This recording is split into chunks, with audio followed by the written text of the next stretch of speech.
very excited about. But now it's time to enter the district. Now, the district is interesting because it's a very, very small area that only serves to connect lower Calabash to the lines. Now, even though it is a small area, it doesn't mean that it doesn't hold a few items we need to get from our build and our playthrough in order to embellish not only our healing, but also the runes we can equip on our I'm weapons doing and a nothing few other pseudo odds and circles. ends. I am also learning that poison is definitely going hand in hand Yeah, with some Umbral, clicks and some as buttons. you do need to proc poison so Like that the they don't Xbox have a and chance to the get their health back after you this do a one. ton Like, of Umbral damage to them. So it does help slowly but surely whittle down their health I and know allow why you it's to not higher kill up on the people list a to be lot honest. quicker. I think Poison Weapon is definitely one of the spells that I'm going to keep in my arsenal, as it just is so good. But we That's are the going thing, to I've end up never been the clearing out greatest the with it. Like, I've courtyard been here in decent order to enough get our to be main Sanguinarics for our healing. We also do That's need to like clear not out this fun. very small room so we can get another chipped I'm gonna try and tablet chill for break our away room from something. slots. And we are going to get the Umbral Tome while we're on our way down to the mines for Dunmire's quest line. We're going to have to come back here eventually when he asks us to go get it, so you might as well get it now before he even asks for it. But once we get to the bottom of this trench, we are going to grab the Sunless Scheme Mines map and make it to the vestige of Hooded and Tuli. Now, the Sunless Scheme Mines, I think this is definitely the top three worst areas said of the hi. game. I was thinking Hi. about this actually earlier. Now that I've done about 5 of these challenge runs, trying to figure out which areas I like the best and which areas I absolutely have disdain for. And if I was to put a rating on it, I think that this area, the Sun Scheme Mines, would be the third worst area in the game for me, followed by the Thief of the Shield Curse, DJ and said then the worst 1000 area extreme for me demons personally is would crazy. be That was the easy. Forsaken Fen. I think all three of these areas are And the fact that just you've got so 6 convoluted, especially Thief of the Shield Curse, because if you're not cleansing beacons, the A only link. reason When's the to next go daily there, level? in my opinion, is just to get the 5 Corvus hours. down. You have to go through this huge roundabout area in order I didn't play do that, Deadlock and it to brings you get my directly wave back to the skills areas back. you've already been in to progress the game. It just seems like a weird branch off area that you need to go clear out and then come back, which to me kind of feels like a waste of time. But just because I don't like the Sun Scheme Mines does not mean that we're not important items in here for us to get. DJ There's sent a definitely link. some stigmas we need to Paul grab, said, as what well level as of some unemployed guards do for you have to healing. be loud We and also are trying? going to be grabbing the vestige seeds. There's a ton of rings in here, and just items overall. Damn, dude, I That got do start 25 dropping first a try. lot in this area. There's a ton of Duralian fragments which we need. So this area is very, Oh. very helpful. I just Not don't no like This thing is smart. through it. I also think this tunnel is really, really fun I remember I because beat you can literally the farm Rob Top Demons on these copies, guys that you and get from this helping actually out Nightmares who have fallen. pre-completed them. Every That's single nice. time you rest at that Did you vestige, submit? the vestige of Catherine, you are going to find a lantern here because this You have to Start. beat important like secret from the original statement copy, not back from the there main one. definitely always have people dying to them because this, for whatever reason, just seems like one of the hardest tunnels in the entire game to get through. And I think a lot of people Still struggle there counts. while they're moving through it. But I we're don't going to know avenge that lamp bearer, grab main our ones set are we're doing never going to use, and then here is where we're going to grab our Sanguinarics by just rolling down here in Umbral. There's a and level grabbing that that for our that I was healing. doing the level We're going to make our way continually through this entire area. There is a lot of enemies here. I really want to make it to Hilda there. You can talk to her and exhaust all of her dialogue. She does not have anything that we currently need, although I do need to remember her for when we do ranged run only, because she does have a ring that allows you to either have more crossbow bolts or something that has to do with range. So I definitely need to remember that that is where I'm going to get that item. So there we are. We're going to pick up the Sunless Scheme key, and then we're going to make our way to this area right before the Skin Sealer boss that we can put down a vestige seed in order to save and rest. Someone said if this level on the I'm level always very surprised at what bosses are easier than others. And in the past, especially with the Inferno run I just did, I think probably with the Skin Stealer, I just kept dodging the wrong way, my positioning was off, everything just sucked about this boss. I always feel like I'm gonna die at that ship, but I never do. I don't know why. He is actually getting wrecked. And something else you're going to see as well is I have the ring equipped, but when I proc poison, I also proc bleed as well. So we are doing some kind of a poison Wait, bleed doesn't it almost does it have spell to be build, like which different? is kind of effective for certain enemies, and for others, maybe not so much. But as you can see, we just got that skin stealer down there. Probably not going to make a quick pit stop in some scheme area with his that was blind. They didn't warn me about that jump either. That's Clutterbuck's fault.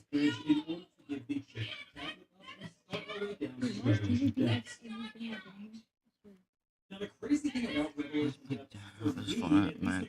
How are you? personal player of Lords of the Fallen 2023 is before I started doing these challenge runs, I had no idea this area existed. I had never fought. Well, they haven't beaten Count like Go yet. Completely unmapped area for me because you can skip this entire area. There really is no other reason to come down here other than If I haven't beaten all the world top levels, I'm gonna beat it hard to do so. you know how to come down here. But because of these challenge runs, I have been coming down here, doing all the revelation depths, getting all the items that I can, and Hollow Delta is such a fun boss. The atmosphere of that boss, the lore drop behind Hollow Delta and everything that's I don't know. doing, and why she betrayed the Crusaders to protect that kid who's like the Umbral gateway between Mornstead and Umbral. Absolutely insane. Just the amount of lore. Can't get a new best and can't let go. Alone. And I'm really, really hoping that in Lords of Fallen 2, they will have many rich lore areas that we can discover and that we can play in. Now, we are actually on the hunt for one specific item down here. A lot of the miners have this encrusted pickaxe, which does 150 poison buildup, and it is also an Umbral weapon. So if I can manage to Yeah, I'm get getting that new best. that is going to be absolutely fantastic. I will It's supposed to be invisible. look for a second gun and dual wield them, or I'll keep the weapon that I currently have, and then use the pickaxe as the secondary weapon. I got 95% and can't let go. Oh,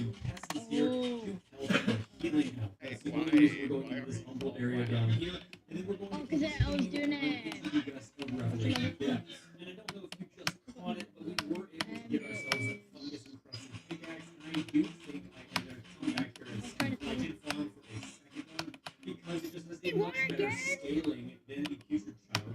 Our top levels are very sight readable. I'm gonna go for the coin in this ship. How did I die there? And we can probably use a different strategy to make the best use of that. But we've arrived at the best stage, and we How are are you now beating on levels the like that? Delta. Oh, look at Now, that. speculation that Delta was going to be a problem. Sleep buff is fake. Part of the Inferno run that I did, There's no way you can get buffed by sleeping. is every single boss. Pretty sure it has something to do with like your memories becoming long term. Learn sleep. But I personally don't see any difference in my game. In fact, I feel worse.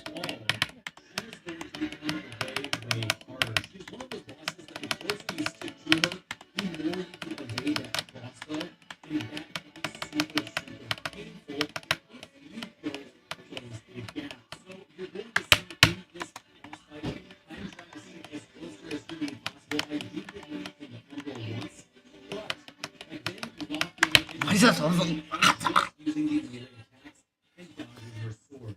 She does give me ample opportunity, at least at the beginning of phase 2, to unload a lot of humble spells on her because she just sits there. But for the majority of phase 2, what you're going to see is me staying very, very close to her, and any time that she does an attack or tries to do an explosion, I just dodge directly to the right. It was a very How am I dying here? right there on my part, which I absolutely hated. How am I dying But here? as you're going to see, I'm just going to sit here as close as humanly possible. I'm going to keep getting hit regardless of what's happening. I don't know why that I'm unable to figure this out. But these healing rocks definitely saved my life. I'm out of spirit arcs. I'm trying my best. I'm in panic mode, trying to make sure I get some poison off on Harvard Delta because she is weak to poison. In phase 2, she is not weak to wither at all, but she is still weak to poison.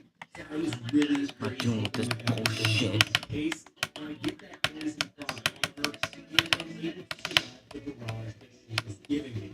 Obviously, right now we are able to close down that gap and keep getting hit by Why am I dying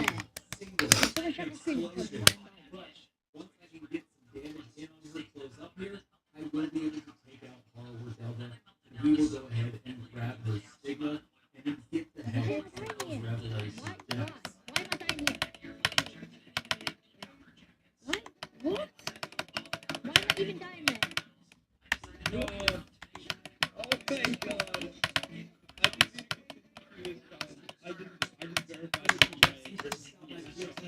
Operator St. Bernard's, we also can grab the extended spells that you get from Forward, our says Miss Pratt. Look, I was literally editing. I did verify the number. Where have you been? Curse, which is probably my least favorite part of the game, as I mentioned before, minus the Forsaken Thing. I did verify my First, B. What's it called? it's called Aspen. I'm gonna put our out of the way, and was able to test out some of these new spells on it.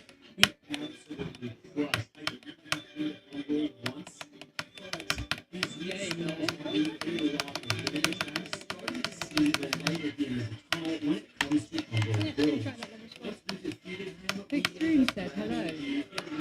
Hi. Then we made our way right up to the Four Vestige, said where hi. we also grabbed the stigma for Paladin Isaac as a means to do his quest line as well. Vic Room said I'm currently going to Supersonic as my next game. Cool.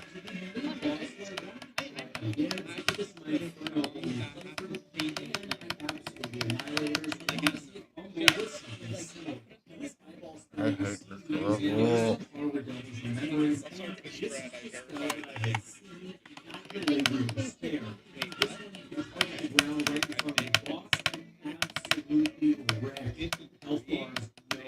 This is going to be my spamming spell from this point on in this video. You're going to see me use this spell quite a lot. It's just such an absurd, That ridiculous wasn't amount like of damage. We were able to get this mini boss down no problem. Nudge the center, and then move Said on to made 53 is definitely a level.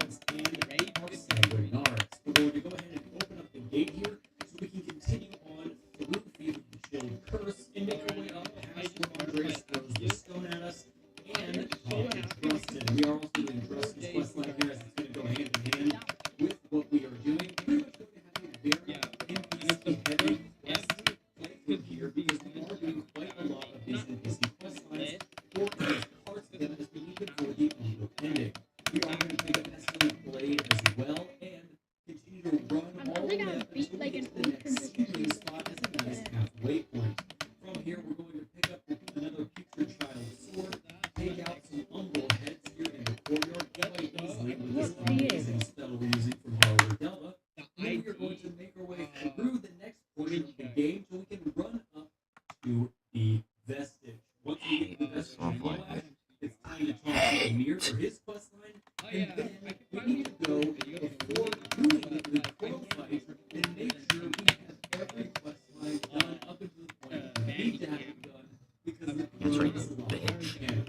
Meanwhile, we need to go into Mother's Wall with this scouring clump that we bought from Alhu and go interact with this mini NPC here. We're going to get a nice Damaros seed pod and then we have to make our way to the shrine and give that seed pod to Damaros in order to kill her for the Umbral ending. From there, we'll head back to Mother's Wall and get a second seed pod, but this time it's for Blacksmith. I highly recommend not giving it to her until you get the third tablet from Tower of Penance, then you get the third tablet to Sparky, and you will be able to still put runes in the weapons as well as Blacksmith at all the vestiges when the Blacksmith is gone. I also wanted to go ahead and talk to Gunwire, and he's right here going to ask for the Umbral Tome, and then we rest, and he's going to appear right before Malhu, and we need to exhaust his dialogue, where he's going to tell us we need to go to the Tower of Penance. At this point, we are going to be entering the Crow fight. So coming off the Crow fight from an Inferno only run, I'll be honest, I was worried. I had a lot of problems on the Inferno only run while I was facing the Crow, and so many problems that I actually had to go get a completely different weapon and level the weapon up with materials I had to farm or buy in order to come back here and finally do enough damage. But as you are going to see in this Umbral playthrough, first off, these pickaxes do a fantastic amount of damage. I'm currently only using one in my main hand with the other on my back, but I'm doing a lot. This is the worst level I've ever played. Now, the hardest portion of this fight, or at least this particular playthrough, is wave 3 when all of the big enemies start popping up. However, with that spell that I got from Delva's Remembrance, I'm going to be clearing the battlefield very, very easily. I never get knocked into Umbral in this fight. I'm actually very, very pleased with how Umbral is performing in the Crow fight, and it is so nice comparatively to the Infernal Run. Now, one thing that I'm doing with this boss fight, at least on the editing side of things, is any time that I'm Why me? fighting the girl that's roaming around, and after she clears the battlefield, I'm just editing everything out, which is me running around dodging the Crow's attacks. You guys don't need to see that. Obviously, I'm able to dodge, dive, dip, duck, and dodge so many times that I'm able to make it to the next phase. So in phase 3, like I said, this is the one that is actually a little bit difficult, but because of the spell, I'm able to just do a ridiculous amount of damage to the boss, as well as all the enemies that are on the ground. And she does teleport away for just a second, but as you can see, I cleared out everything very, very easily. The storm will come in, and then she will appear once more, and I will be able to get her down right after I soulflay the orb with a very easy soulflay here. I think this is probably the most efficient Crow boss fight I've ever had. It's been a very, very nice change of pace compared to the last challenge run that I did. We are going to need that finishing hit on the Crow, as well as grab the Stigma, and then continue on our way. And this next portion of the game is going to bring us to Upper Calrath. We need to go back and take the lift up in order to reach Upper Calrath. But once we do, we're going to grab the Vestige of the Forgotten Guardian, we'll level up a little bit, and then make our way into Upper Calrath proper. We do need to run into the Iron Wayfarer here and talk to him, exhausting all of his dialogue for his quest, because he is a big part of the Umbral quest line. And then we are also going to get a Stigma, which is right next to him. The rest of a Vestige, go ahead and grab a few odds and ends, like an Umbral eyeball and a ring. I believe it's the Moth ring. And then we're going to make it You to can't this calm location down. right next to I'm where going the to back kick you off the entrance computer to for the Sacrifice rest of the Bridge is. weekend. Activate the Understand me? Stigma for the Iron Wayfarer, talk to him again, Calm the we'll fuck exhaust all of down. his dialogue, and then make our way to Okay. Skyrest Bridge, where we can pick When's the up last time you took a Pilgrim's shower? Bridge key to make it to the next area of the game we need to be in. Now, once we get to the Bell Room Vestige, we're going to use the Pilgrim's I'm asking you a Bridge question. key and It's make our not- way into No, the no, no, no, no, no. version of I asked you a Pilgrim's guy.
that if you don't get out of the way, they will just absolutely annihilate you. So overall, this is a very fun and interesting fight. It definitely keeps you on your toes. I'm really glad that Paladin has it for all the cinematic love they gave him when this game was first coming out. I think he's in like 4 of the cinematics that were released. I'm glad they gave him a really, really nice send-off, especially inside of Void 2023. Vergoda as you see her initially in kind of one of the green opening quest lines, but then over again, Howard Isaac's quest line is much more in depth, and you get a lot more of his tragic story. Where he's just been hunted How long is by the this entire time. He doubts. He goes through all kinds of different stuff. every And this good is a solid Reno ending for his _96 quest line. We're gonna go said ahead and get all the 130,547,750. and activate the charred flesh on the gate. This is going to allow you to go down this little bridge here and get all the Dark Crusader gear and Paladin Isaac's sword. We're going to continue through Pilgrim's Perch, and we're going to be fighting one of my favorite mini bosses, the Sacred Residence of Tenacity. Now, I had some issues getting the Umbral Parasites off this guy for a second, but as you're going to see, Paul said the the first second the half Umbral is a lot spell harder than comes the into play, second half. it just is so What was incredibly the good. first I don't think he's weak to Umbral, but he definitely isn't resistant to it, which is super, super nice. I had to go through and get rid of Yeah. all of these enemies because they get casting spells on me. I thought I got the majority of them out, but I do get knocked into Umbral here as I wasn't sure and didn't see when he was going to do that resonance attack. So I'll be in Umbral for the remainder of the fight, but we're definitely not going to die here, as spamming the spell is just way too good. I really wish there was another spell that I was going to be using for this entire playthrough, but there isn't. That's such a good spell. It's one of the best in the entire game. Fucking murder whoever made this level. We are going to take a hammer hit to the face there and then continue on through I this just next beat area it with all the way up the 100% ladder no here clip to Pilgrim's accuracy while Perch. We get replying. our knight to fall And off I've this spent, time, and I've spent but 700 get through attempts this just on the area normal so couple I of can minutes get up to the next area of not the even game got and progress through towards the Abbey. We do have to go to the Tower of Penance, but before that, we need to have our brothers Israel stop. And we're going to grab Vestige and then exhaust all of the Iron Knight's dialogue to continue this quest. I'm pretty excited currently for how things are progressing through the maps. I am absolutely one or two shotting every single powerful enemy in this area, and it's a little bit comical as of right now. I'm only assuming it's going to get more and more overpowered as we continue. As you can see, some of my spells are still doing some decent damage, but that eyeball spell is absolutely god tier. We are going to grab the man's kitchen key and then make it to the Vestige Oh brother my Jeremiah. God. We're going to upgrade our stats as well as rest, and then we need to talk to Emir, who's right behind us for his next location. Now, at this point in the game, I'm really starting to feel the Umbral spells. I feel like I'm finally powerful, and I'm just kind of running through these areas, trashing very, very powerful enemies, and utterly destroying everybody. It seems like anybody I come across just crumbles immediately, which is fun. A fantastic build going right now, and this is actually going quite well. I really, really enjoy everything that I'm experiencing so far. We do need to get a few items here in this area, one of which being the Andaluvian chisel, so we can upgrade our lamp again. And then the other items we need to get have to do with after we fight the Abiding Defenders. But as you can see, How do you all get it- these how do you get powerful it to turn enemies red are when being you, completely rocked, get it down? and I'm finally enjoying this How do you run. get it I to really red feel or like like the first whatever portion colour of the when you run die? was very, very difficult comparatively to the other challenge runs that I have done. But as of right now, we are about halfway to 3/4 of the way through the game, and our build is coming together quite nicely. So we're going to make our way down through the area until we get to the seedling spot where we're going to fight I'm probably the going to make it mini-boss, white because you and don't use see Flash white much. here, but we can 88 to 100 destroy on, it. Now, I wouldn't have believed it if you had told me that it was going to be this powerful of a No. spell.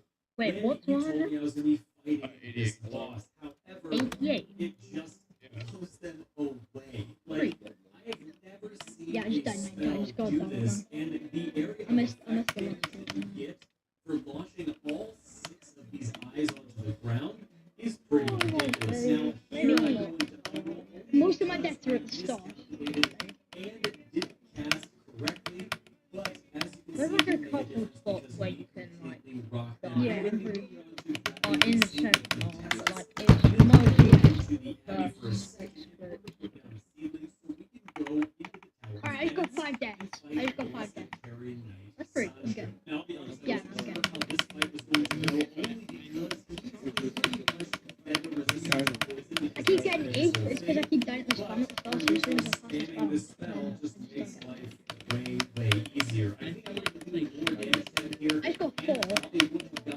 was one But I death. left the Very Uncle young. Parasite on there, so I ended up getting that and destroying it, and then we used the axes to take him down a little bit. I think I only get hit once here, but between the axes, which I actually really like in this playthrough, they have 150 poison buildup each and just absolutely wreck everything. And I have the ring on that if you build up poison and rock poison, you will simultaneously build up bleed as well. So that is just helping out buff this build a ton. And I'm waiting for him now to get back up, and there we go. And then we will make it into the lift and make it into healing things proper. But we're going to make our way down to round 3. TJ sent a link. 73 to 100. We need to snag the wisp that we get from the On what? for Dunmar's quest line in the Tower of Penance. Once we do that, we are going to be on the lookout for a quick tablet Paul sent a link. runes into our weapons. And there's a saintly quintessence at the very, very bottom, which is going to help out with our healing right before we fight Tancred. But the majority of this tower is just going straight down ladders and pulling switches and opening gates to make sure you can get down to the very, very bottom. I didn't do a ton of TJ filming here sent a because there link. wasn't a ton of really hard enemies to fight. I pretty much run down the Tower of Penance every single time just to grab those few items so we can get to Tancred. As Danny sent an image file and said, Four why? attempts in, and we take him down on the fourth attempt, but the very first attempt, I was TJ so said, lol. frustrated. I could not get the Uncle Parasite off of Tancred. If you had paid me money to do so, I was running all over the place trying to get that Umbral Parasite off of him, and he just kept hitting me, so I would keep getting staggered. It would just be a complete and utter mess. So the next two attempts were pretty much the same thing. After I was out of position, or I got hit when I didn't mean to. The third attempt, I made it all the way to Reinhold. But this attempt here is the attempt we do end up getting him down. I don't know why this seems so difficult. I think, as you can see, I wasn't using the typical spam of spells over the ground in order to get him down, because that wasn't really working with the first 3 attempts. But as you can see, this one, we are getting the first phase down. I tried to do barter spell, which is that giant wall that you see come up from the ground. And honestly, I'm not impressed by it. The tracking is really, really bad. It's really not a great spell for a remembering spell, and I really wish, because of how it looked, the damage would be a lot better. So we do end up taking it this way a little bit more cautiously. As you're going to see, I'm only going to cast when absolutely necessary or when I absolutely can. But other than that, we are going to be doing a lot of attacks out here, trying to get him down. Now, he does have a few portions in this fight where he will slam down on the ground and stay there for a little bit so you are able to cast. But the majority of this fight is him just moving around and jumping around, so you have to avoid all the smashes to the ground. I was able to get right here on the side of him with the axe because that one move where he spews out fire is very, very easy to dodge. It gives you a really nice window of opportunity to attack him. And then I was kind of slamming in some of these other spells here as well as he very slowly walked towards us. But with that being said, we're going to get trounced here, and then one other email will hit him, and Reinhold will be down and grab the stick. I dedicate this to Zarnium. To the next portion of the game.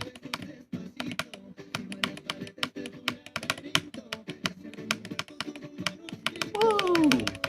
Now, the next portion of the game is actually very questline heavy. We're going to back to Sky's Rest and Pieta. We're also going to talk to the blacksmith and give her the rune tablet.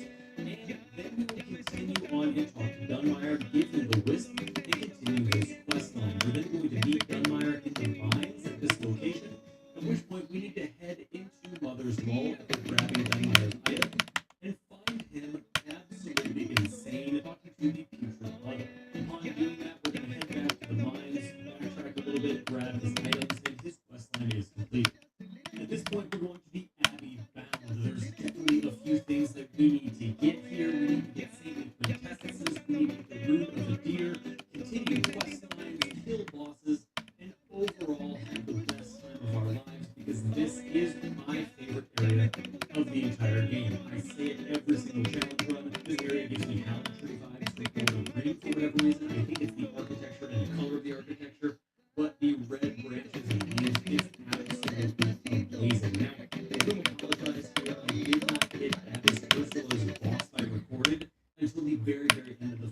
fucking kidding me? Only take me one attempt.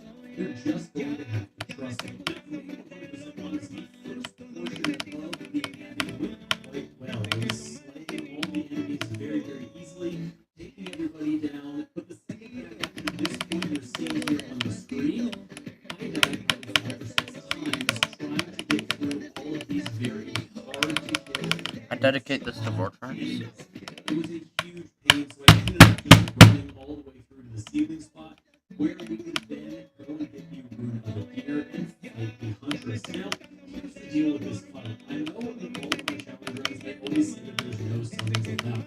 However, because the Iron Wayfarer naturally summons here without me summoning him, I have no choice because I want to do the humble ending.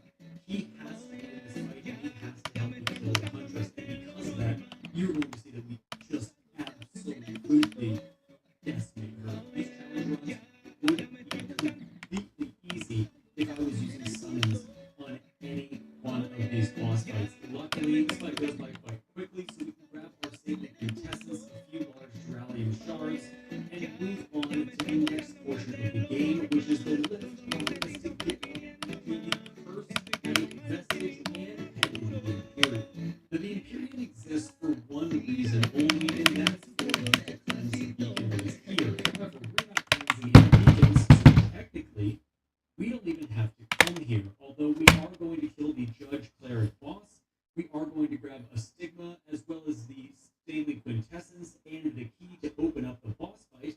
But then, upon doing so, we're going to drop the seedling down and jump headfirst right into these Judge Cleric Radiant Sentinel. No boss. views. The Judge Cleric boss is interesting because the beginning of the boss fight starts, as you saw, I just got hit out of nowhere, and that's because the boss hadn't even fully loaded into the game yet, and I got hit, so that kind of sucked. But she does leave herself open for a ton of damage a lot of the time, and the first 3/4 of this fight was quite easy. Just having to dodge the arrows was the part that got to be a little bit of a problem. Obviously, I get hit here and there from some attacks that I wasn't planning on getting hit by, but I did want to try to get her with some range spells that I hadn't used in quite a while. One thing I was realizing is that E should be like every end. she does have a few opportunities where you can heavy cast on her. She doesn't have a ton of them, and you do need to be casting sporadically if you want to use a lot of spells. Now, in phase 2, I go right into Umbral, which kind of sucked because I wasn't planning on going into Umbral at all, but I just didn't dodge out of the way in time. Now, she also is very, very susceptible to Umbral damage, as you can see.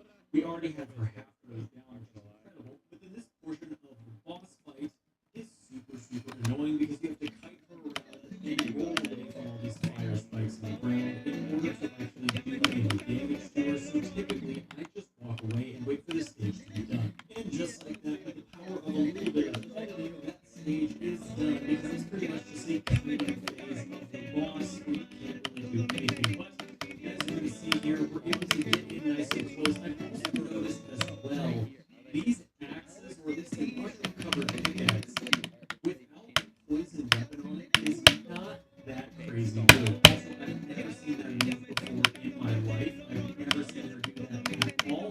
And I've played this game a lot, which is why I was hit by it in the first place, because I thought she was going to go over here and slam down on the ground. I've never seen her swoop down towards you and stab you. I was pretty pissed off about that, because I was like, there's no way that is going to kill me, because I'm almost dead as it is. But as you can see here, we are about to get her down. I also know it's great if you can get very close to the boss, but if you try to do it with range, it's very, very ineffective. But we went ahead and got her down. We're going to grab the Thorn Chalice, as well as her Stigma, and then head into the next area. Next on the list, we go to Upper Calrath, as we do need to grab a Stigma for the Iron Wayfarer's quest line, then grab the Uncle Parasite and his armor set up top here before we fight the Light Reaper. Now, earlier I said I was looking for him as his quest line, and I still am. However, I'm just going to show you where he is for the very, very last step. You have to summon him at this boss fight, the Light Reaper, or you will not be able to complete his quest.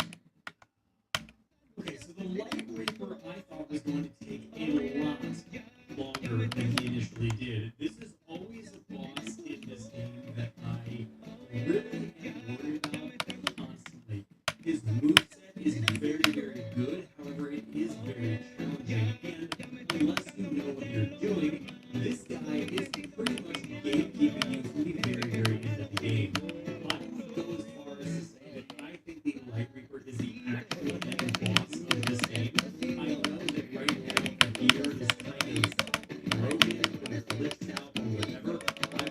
I dedicate this to Ryan. Teleports up into the sky when he's almost dead, and you can never kill him with just monologues the whole time. But as you can see, we got God. down to half health in the second attempt in phase 1. There are 3 phases to this boss, and I'm very glad to say that we were actually able to time the majority of these things very, very well when trying to get in and do a lot of damage. I managed to get all of these eyes to hit him pretty consecutively, very, very close, and then as he stayed away, I was able to kind of pepper him with this very simple spell, and it worked out really, really nice. There was only a few times that I got hit by stuff in the second and third phase, which was very nice, but we ended up getting down right there. Once again, that spell trivializes this entire game, and I was really excited to get him down so quickly. Grabbing his stigma and moving on into upper I dedicate this to no one.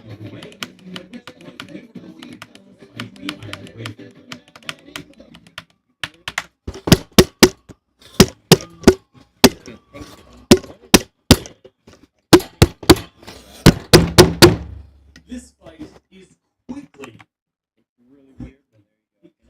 I attacked my mic. favorite fight What in did that all sound like? of Lords of the Fallen. I had to switch up my strategy here as I kept trying to use the eyeball attack. However, because things are so tight here, and because his attacks have such a wide berth when he swings, you really don't have time to cast that spell. So I had to make sure I was either casting at range with different spells or completely dodging his attacks and using the mushroom encrusted pickaxe as you see me doing here. I hate this fight, dude. You're gonna see here, I'm gonna go into Umbral, and the reason being is because the entire arena, and I mean the entire arena, I don't know how you would stop this, turns into a fireball. I've never seen this before in my life, but you're gonna see it here in just a second. When he starts to cast, where he hits the ground and like a bunch of stuff explodes, Okay, the bro. whole entire arena Bullshit, bro. completely Guys, goes no to space place. you can. Like how am I supposed to dodge this? Like this is what am I supposed to do with this? I can't see anything. The entire fight is just complete and utter chaos. Listen, CI Games devs, if you're watching, never do anything like this again in Lords of the Fallen 2. This has to be the least fun fight Oh, so my out of parents. any fight that I have had Yeah, makes in sense. Souls-like in a very long time. You're fighting a giant dude in the hallway, and his attacks cover half the hallway, like the majority of the time. I just don't think it's well designed. Could be a skill issue, could be just the most ridiculous thing ever, but he is probably the boss that we fought the most times, meaning the most attempts. But right here, I was able to cast him down, get the rune of a deer, which we needed, and then we're going to do some cleanup with a little bit of questline stuff. We start by handing over the Umbral Parasite that we got from the Light Reaper for the Umbral Ending quest, and we are also going to exhaust all of Malhu's dialogue here and upgrade our lamp once more. From here, we are going to head to Mother's Lull and empower the Rune of Adir to be the Withered Rune of Adir, at which point we will start heading into Castle Gramus.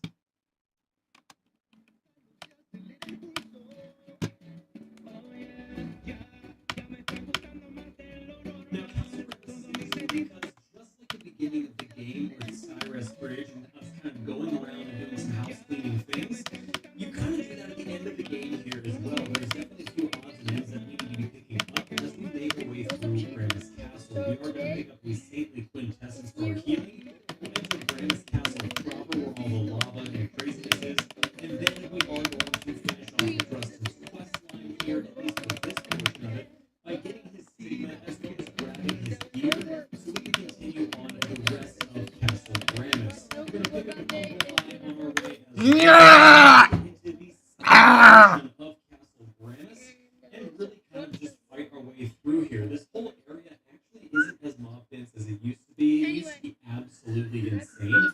But as we continue through here, we're going to make it to the very, very top towards the Vestige and utterly annihilate this NPC who's up here, making very, very short work of him. And then we will grab the Vestige. From there, we're going to grab the map of Gramus Castle, fight a few ruiners, make it to a chest full Just of don't worry about it, treasures, my God. and continue through and activate the switch in order to get the staircase to turn. From here, we're going to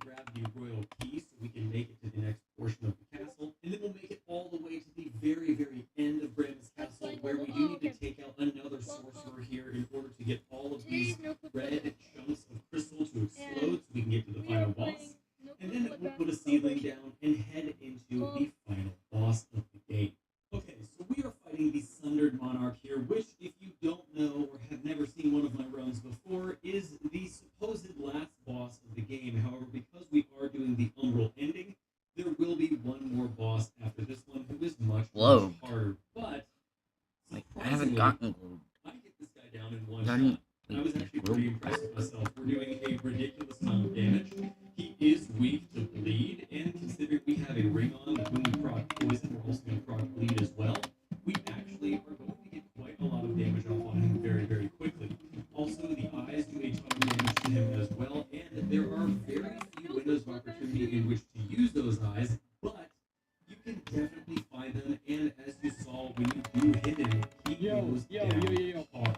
Also, I don't know if you could hear that thumping in the audio recording, but my office is directly underneath the kitchen, and my 1-year-old was banging his cup right above my head on the ceiling. So, that's what that was. Sorry about that. It's part of the journey of having children. But we are going to be into phase 2 right now. I eloquently dodged the first blast, but not the second one. I was panicking a little bit here because I thought I was going to go directly into death, because I'm already in the Umbral there. But as soon as we get the ignite and burn status off of us, things become much, much more manageable. Also, I don't know if you've noticed, but for whatever reason, on this run, in Castle Gramus specifically, there was a lot of stuttering. I don't know if it was just because the game needed to be reset, or what was going on with it, but wait, you're delayed, and that's why it's so disappointing footage you're seeing here. Every once in a while it will stutter. It's just what is happening, and Lord's Fallen 2 is coming out at some point here pretty soon, so I'm hoping that when Lord's Fallen 2 releases, it will have 0 performance issues. I could see a hot fix like the first week, like the majority of games, but I don't want to see the 10 patches of this month and 20 patches by the second month. It would just be such a bummer, such a huge deflation of sales for skinny games, I think, if Lords of Fallen 2 came out and flopped as hard as Lords of Fallen 1 did when all the performance issues happened. But regardless, we are dodging and ducking all over the place. This is one of those windows of opportunity where I could use the eyes and really get some hardcore damage off on boss. And I just stare and throw javelins at him at the very end, because sometimes he just sits there, and when he sits there, he throws javelins at him, and that's just how it goes. So we ended up getting the Sundered Monarch down here on the very first try, and run up and get his stigma, and use the Umbral Parasite on the deer, and then use that portion of the quest line. From here, we need to head back to Skywest Bridge, grab the St. Bernard's upgrade from Yetta, and then go all the way back to the Curse, or go find the Iron Wayfarer. We can also close dialogue and use the Ruby to get his parasite, at which point his quest line will be over, and we will continue on back to Skywest Bridge, using the parasite like this model that allows us to hopefully get to bring out Elaine the Storm.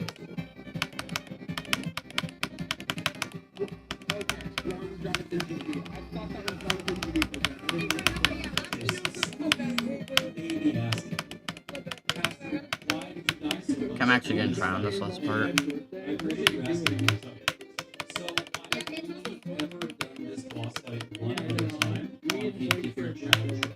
It's the only time I've done it. So I thought with the eyeball spell that I was using that I would be able to blast the ground around her and do a ton of damage as she is weak to Umbral.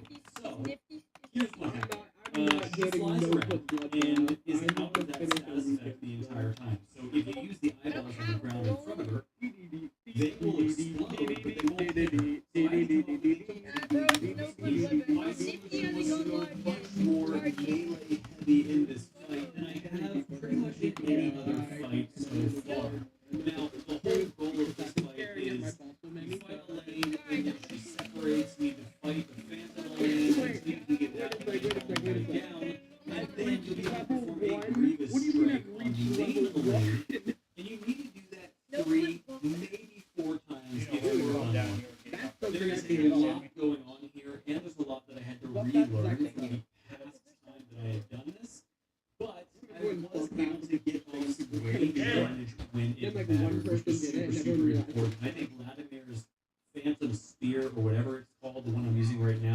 has been such a clutch spell to use this entire time. I mean, the range damage you can get from it is so incredible, and it just is a very unique and very great spell to use in any given circumstance. Now, obviously, like any spell, you have to have a window of opportunity when you can use it, but for the majority of the time in this game, I never really had a problem with it.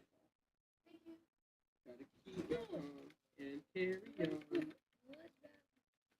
I had no idea that this was the third largest beverage company on the planet. What the fuck is Mugo really? Today we're talking about Red Bull. Why are we looking at energy drinks? One, because I drink energy drinks and I like them. And two, I actually own part of an energy drink company, Echelon, and I decided, if I want my energy drink company to be successful, I should probably look at what all the other successful companies are doing so I can replicate it or improve upon it.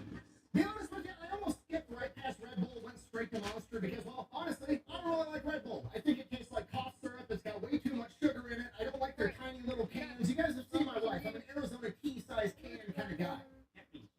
Until I did the research for this video, I was thoroughly convinced the only reason Red Bull was still in business was because it tastes good mixed with vodka. And the only reason people think it tastes good mixed with vodka is because it's the only option of energy drink any bar ever has. And then the voice in the back of my head is like, wait a minute, why is Red Bull the only option at every bar ever? Like, how come bars aren't offering like Light Monster or Cherry Lime Ghost or Echelon or any other energy drink that tastes 1,000 times better? And then also, how come every gas station I've ever been to has an entire, door dedicated almost exclusively to Red Bull while all the other energy drinks have to share shelf space? So I'm like, okay, maybe I'm living in a bubble. Maybe Red Bull's way more popular than I think it is, and boy is it, because they have 43% of the global market share for energy drinks. To put that into perspective, they sold almost 14 billion cans of Red Bull last year. Can you understand how big of a number 14 billion is?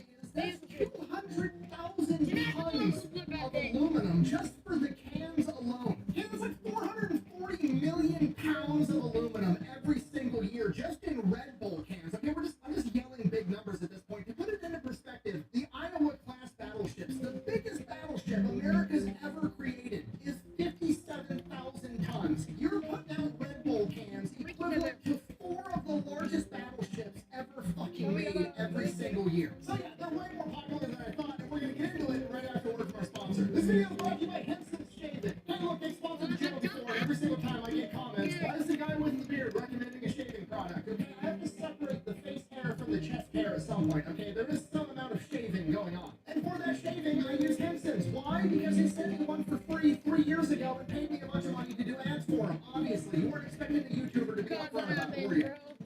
But also, I wouldn't be doing the ads if I didn't like the company. So why do I like the company? The product's cool. It looks cool, and it works. What else do you want from a razor? Oh, also, it's way cheaper than everything else on the market. It doesn't seem like it at first because the razor itself is $79.99. It's machined out of aircraft-grade aluminum, but once you buy it, you're done. It's going to last you the rest of your life. And then the only thing you ever have to buy again to keep shaving is actual shaving safety razors, and that's it. You can get them from anywhere.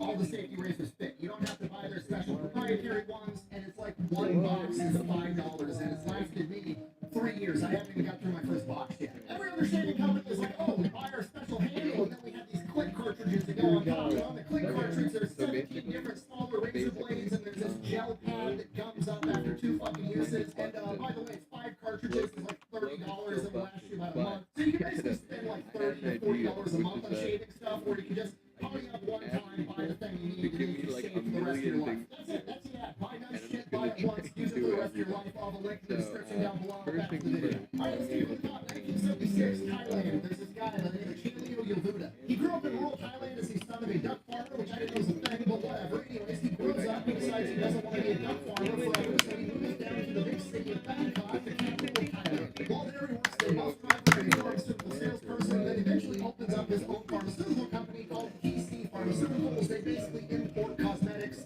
and antibiotics. And in 1976, he decides he wants to create his own energy tonic, which is a popular product in Asia at this point in time, not really popular or well known anywhere else in the world. Basically, it's like the predecessor to what we know as an energy drink today. It's these little shots that you can buy at the pharmacy. They've got caffeine, taurine, B vitamins, all the shit that's in a normal energy drink. You go to the pharmacy, you buy it, you drink it. It's like drinking an energy So drink. it's someone asked for. Okay, wait. Let me get this.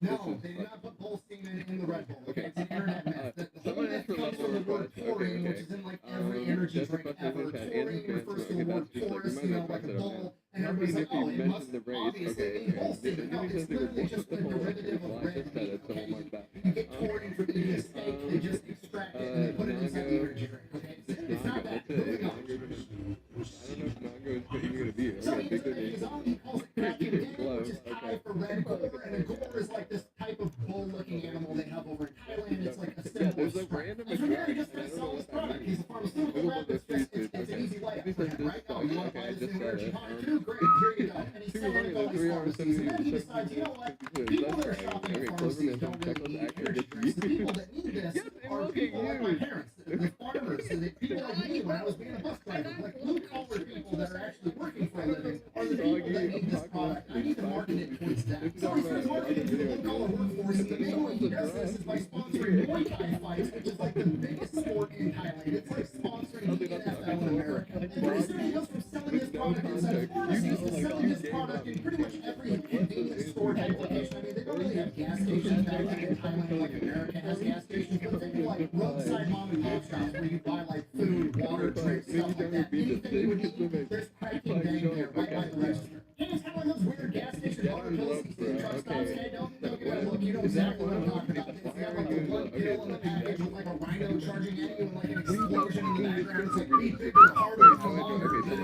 right next to that is Kraken Gang, an energy tonic with two giant red bulls headbutting each other. Like it's one of those. So this is actually you. You can check that out. Being sold all over Thailand because again, Chaleo tapped into a market that nobody else was targeting. Blue-collar, hardworking people that actually needed a product like this. That's what in 1984, an Austrian businessman by the name of Dietrich Matthewitz.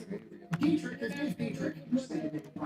Right. He's a marketing guy for some big company. He flies into Thailand for a business meeting. He's got jet lag, so before his business meeting, he stops at a convenience store, sees this energy tonic that's supposed to, give you a little pick-me-up, decides to drink it. It cures his jet lag. He absolutely loves it. The problem is, they don't have products like this anywhere in Europe where he's from. And he's a marketing guy. He sees the potential. So he ends up going to Chaleo and like, hey, we need to start a new company and start marketing this to Europe and the United States of America. People in the West would absolutely love this shit. So they end up working on a deal. Chaleo can keep Kraken Gang. That's his own company. That's his thing. That's what they're going to sell in Asia. But they're going to start a new company to market this product in Europe and the United States of America. And nobody knows what the fucking core is in these places. So they're going to rename it to Bull. And they're going to name what they know today as Red Bull. 49% owned by Chaleo. I don't want to die 49% owned by Dietrich, and 2% owned by Chaleo stock. Dietrich then takes Kraken Gang back over Europe to product testing, and people do not like the game. It's not very good. It's literally like medicine at this point in time. So they refine the formula, they add some sugar, they carbonate it, they make it more like a beverage, and then they send it back into product testing, and it does okay. And it's the same flavor of Red Bull that we have today, right? Like it's not good. And I'm assuming it's because flavor science back in like the 1980s wasn't that great. Like energy drinks today, they taste exactly like Sour Patch Kids or Swedish Fish or anything that you can have a flavor for. They somehow managed to make that liquid taste like that. Like you can have a Doritos flavored energy drink if that's what you really wanted in 2026. It's so low. And then you have like Red Bull, the energy drink, and it tastes like Red Bull. Like there's no even identifiable flavor that it kind of tastes like. It tastes like sweet chemicals.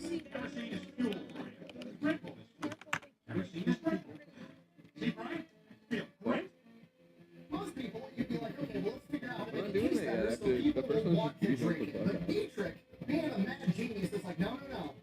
Tasting like shit is actually a strength because then, if it tastes like medicine, people will know that it actually works. Which is one of those things where it's like, it's so stupid that it's actually brilliant because that's exactly what a lot of people are going to think. Like, I know so many people that are like, no. If it sucks to do, it must be good for me. Hey, you're not picking up what I put down. Because the Red Bull is like the craft beer of the energy drink world. And we've all been around these craft beer people where you like go to the brewery with them and they're like, oh, do you like IPAs? Do you like sours? And you're like, I have no idea, dude. I just like beer.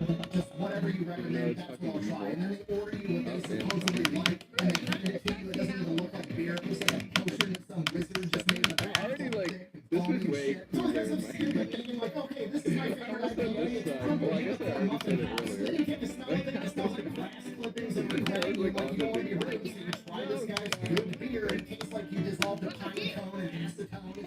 It's horrible. And then they get all smug and arrogant like, oh, you don't like it. You not handle the hoppiness. You don't like the bitterness of it. Maybe your palate's just not refined enough. They're like, no, fuck off. It tastes like carbonated tree bark. You know that tastes horrible. It tastes like somebody poured it from.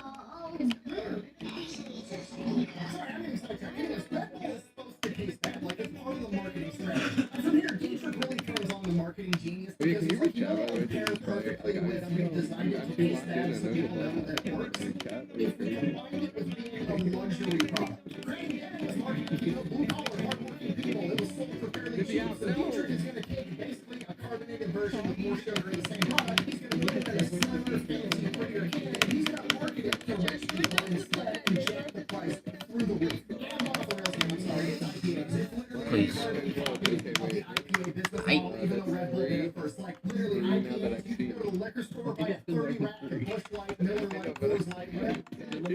If you think you don't have to get all of Beer you want. I'm doing this wave 3 times. I don't care. Careful, make my brain. 8-8.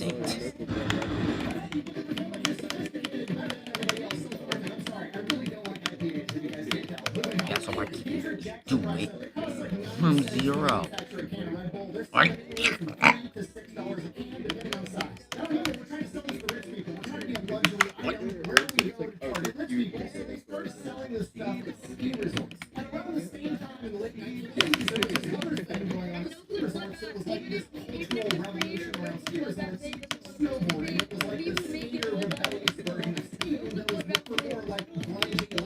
One.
that? 70 to 100?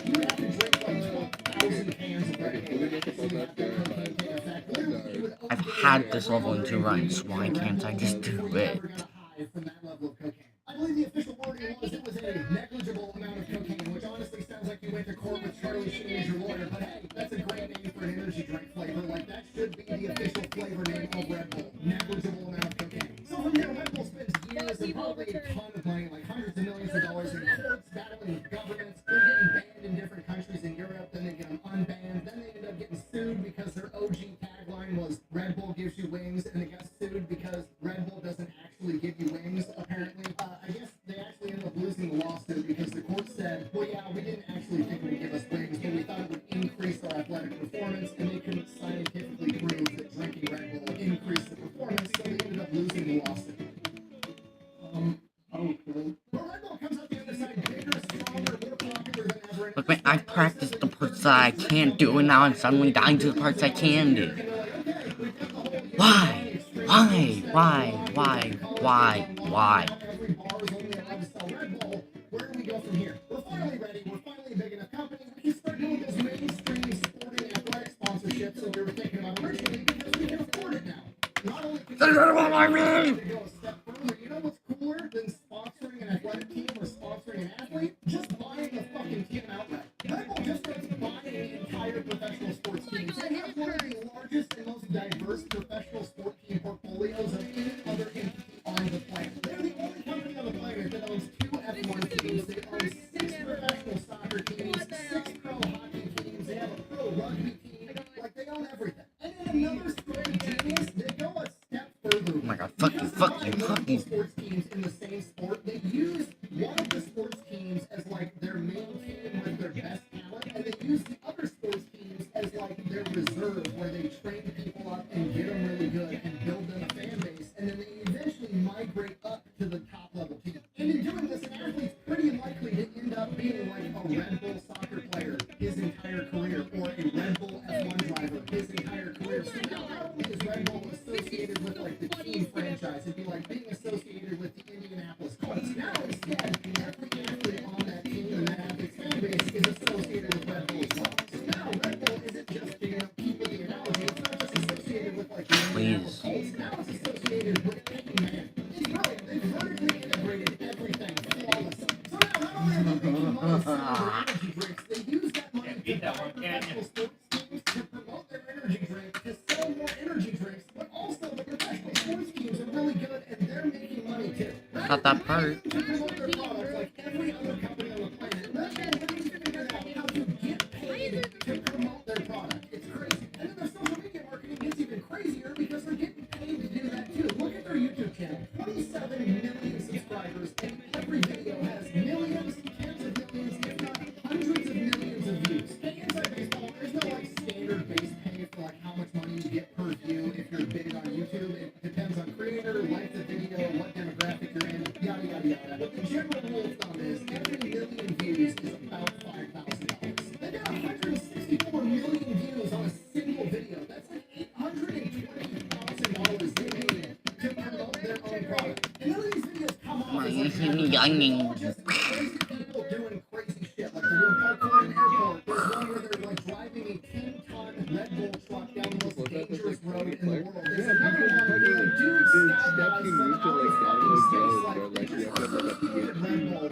with doing crazy cool shit. And they figured out how to I mean, pay you don't, every but single like step of the way the because they're not average just no getting clip love paid that for player getting is not going to that 164 fucking million effort YouTube to views. like That's 164 million downgrade people node that just IDs on watched an 2.207. Red Bull It's like, advertisement and are now so going to it's like I subconsciously would just associate rather Red Bull do with everything doing on like a something awesome. different And that's the shit. big takeaway from this. It's branding. Red Bull This is is not just the like best it tasting would energy not drink. work. It's not the Like healthiest energy drink. There's almost no metric where you can this give is my Red Bull the compromise. title of best at Green no clip anything love that. involving being an energy drink. But they Yeah, I know. have That's the best literally what I brand. was saying It's not about yesterday. I being was the like, what best. would they It's do about being if the like flavor. Santa It like just got makes hurt? sense because you have to Couldn't appeal remember to the human present. emotion. You have to connect to people to be able to get them to spend money on your product. Think about it like a UFC fighter. You could be the best UFC fighter on the planet. You're undefeated. You finished everybody in the first round. But if you're an unlikable asshole and you don't have any fans, you're not going to get paid a lot of money. You could be a two-tier fighter that goes in there and has entertaining fights and wins some, loses some, never becomes a world champion, but he's got a ton of fans because people like him. That guy's going to get paid more money than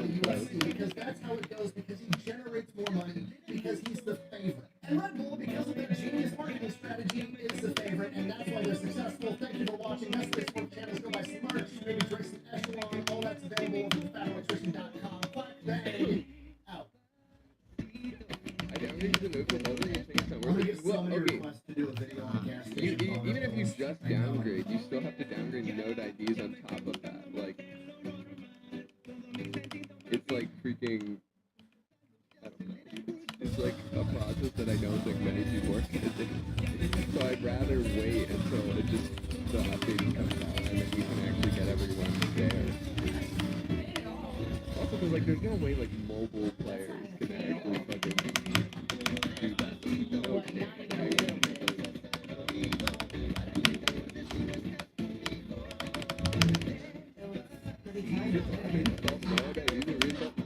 Like, you realize how many people I'd have to explain that to? Okay, I'm not arguing about this. This is so stupid. I'm literally not, like, Yeah. It's for a whole.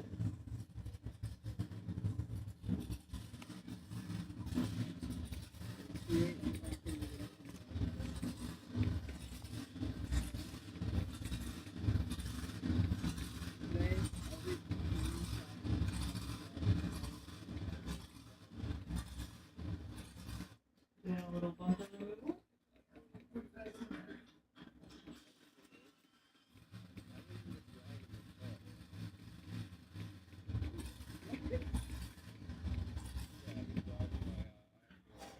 So I can tell you guys how bad that just freaked me out. Well, I'd say How much is on the other side you think to take the failure off? like nothing. I'd say we're pretty freaking close. We're literally like not an eighth of an inch, maybe. It's the tail light on that side. Take your headlights out, Zach. Yeah, the trailer isn't even all the way up yet.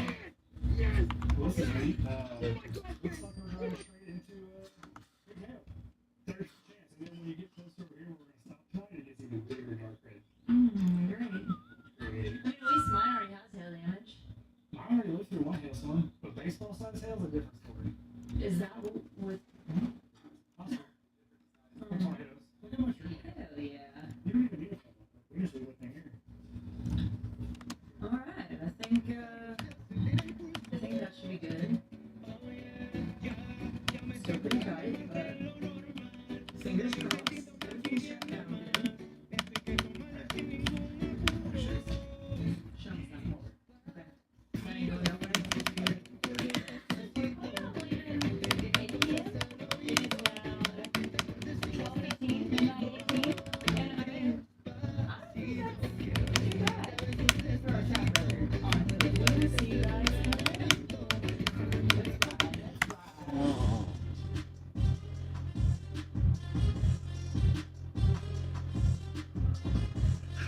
Right.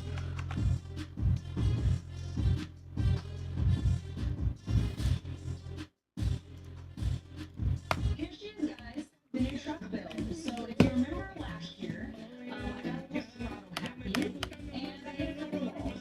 So my last burnout truck, which was also a D150, was pretty much completely totaled. So essentially we did kind of like a body swap. I did the whole thing. This was my first No, I- supervised by a professional. But we pretty much almost was built in like 2 weeks, I want to say. I mean, literally I was painting the bumpers and grills and stuff like 3 days ago, and we put all this back on. So is the paint even dry yet? Probably not, but we're here and we're gonna burn some rubber with it. Again, on it. We're gonna put some burnt rubber on it with fresh paint. This is eventually gonna look. That's why when you do this little reveal video, because you never know what could happen. You guys might see me hit a wall in the studio today, and all of our hard work, devotion, you just never know what could happen. Honestly, one of these barriers could just jump out at me. Here she is, and all I'm worried. Yeah, she's got a 50 footer, so you just stay back there. She looks, you stay back there. Don't come any closer. She looks really good. Okay. A little more hair damage than we originally thought. Once it was painted, because things kind of beat, but we polished the turd. It was a hell of a lot better than she did in my heart.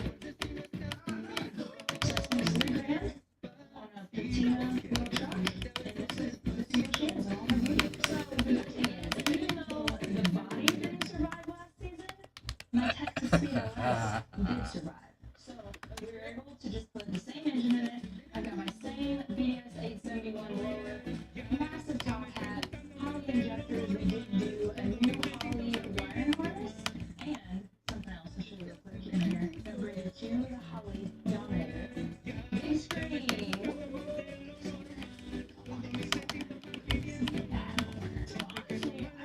Stripes on it, I think, to cover up that corner. But it came out so good, just painted black.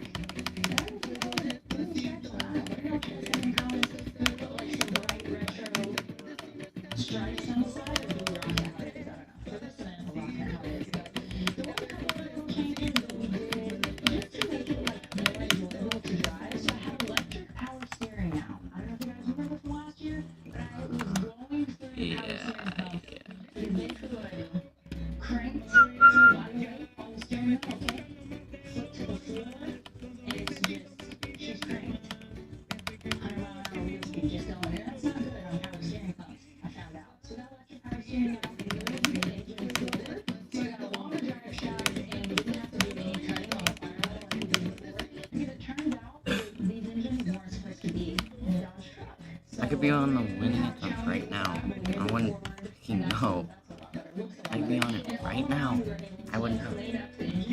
Because on my last truck, the first setup was twin turbos, so we were able to get rid of everything we didn't need, but we never had time to take out. So finished, started fresh, got a super clean firewall, first gen wheel swap, courtesy of the brackets from Park Stock, made it super easy. We got my same JTX Forged wheels on from the last truck, but we powder coated in black, got black mirrors. Everyone on Snapchat has been asking me where I got these. Napa. Ordered straight from there. Powder coated the rear end with black, got my same seats and turbo 400 transmission.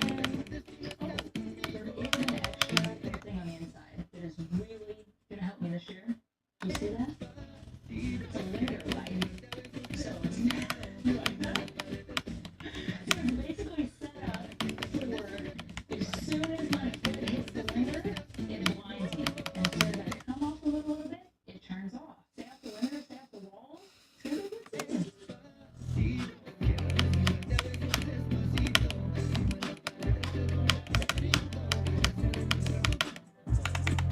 I'm not doing this. I'm not doing this. No.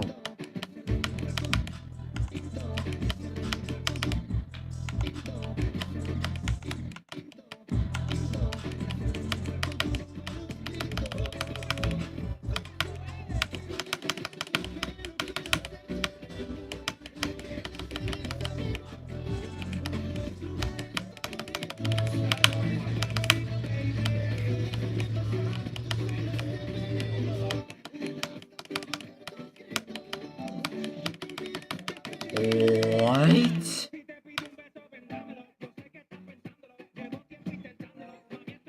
Really? So if we get past 50%,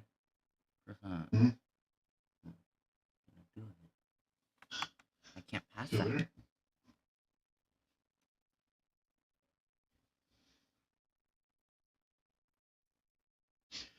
God forbid a dude sing some lemon cloud with the boys. What?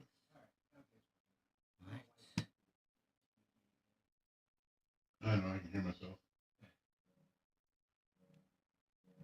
Sound weird. Sound like I'm like.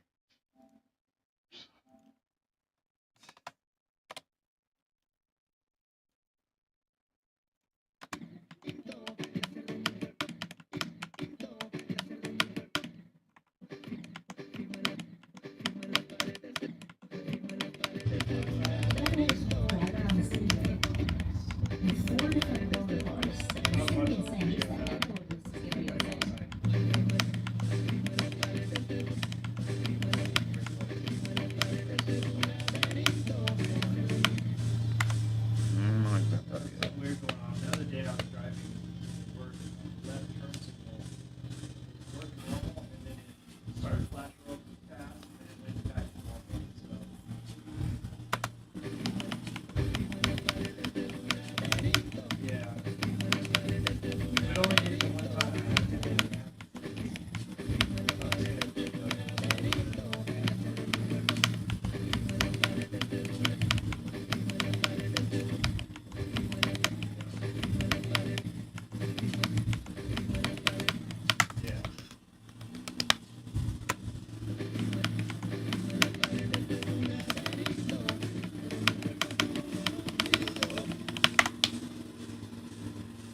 can't do it. I can't do it. I can't. I just can't.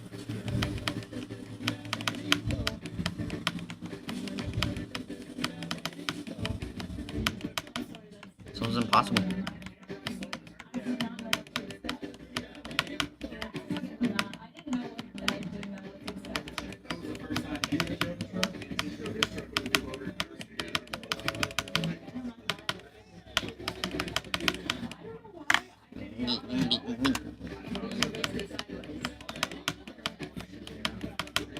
Oh! I did it twice in a row.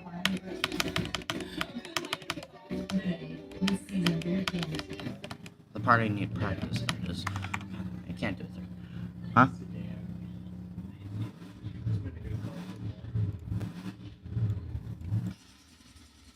Can you say that again?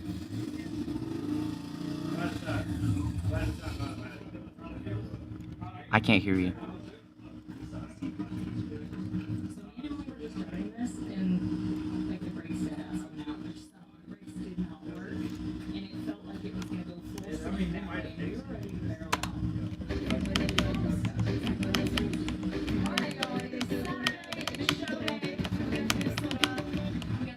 Bro! So I just had like 5 lag spikes right there.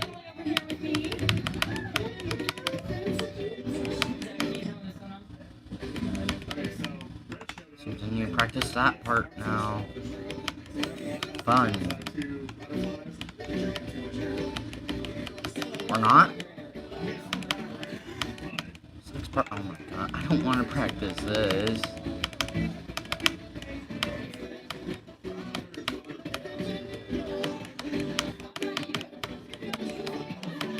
Because each time I end up practicing it, I do the run. For no reason.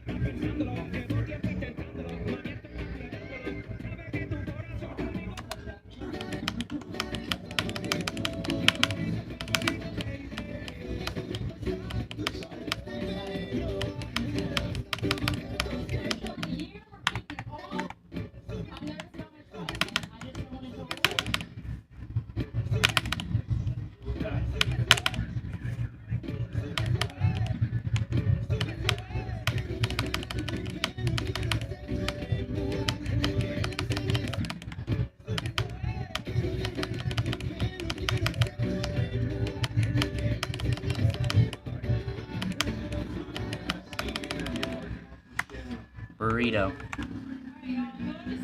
I can't hear anything you're saying.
Still pause buffer.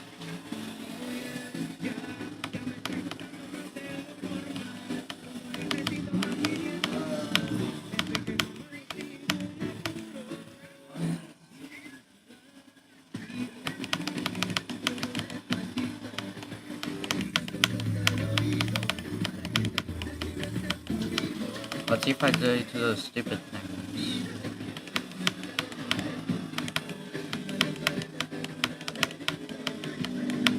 Yup, yeah. Even though I already practiced them just now. Doesn't it make so much sense? You practiced part a billion times.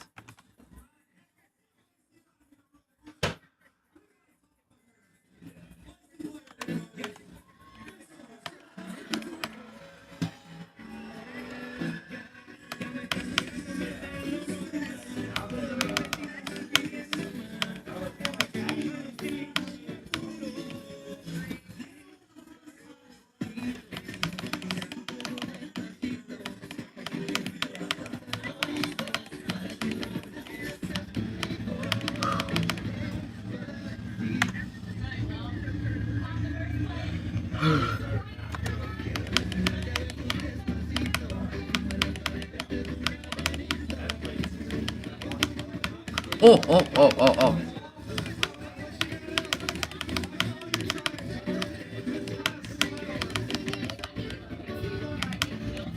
No, bro.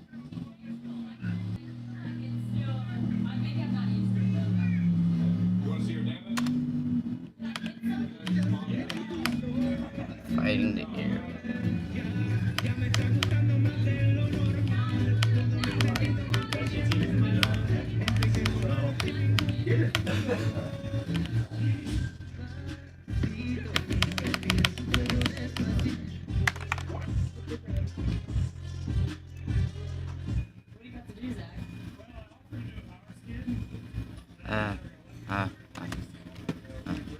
So fucking impossible. What? What's good, chat? Hi.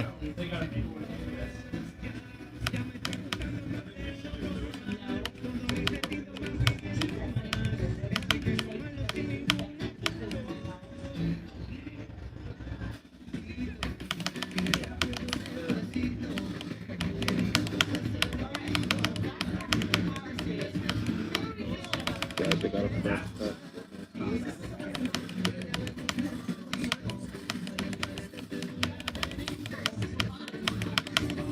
Oh, oh no! How can I do?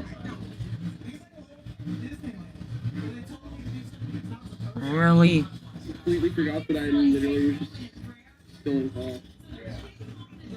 Good. Still a kid with dress and CPMD. How's it going? Well, very Nice. Did you see that dude moment? Yeah.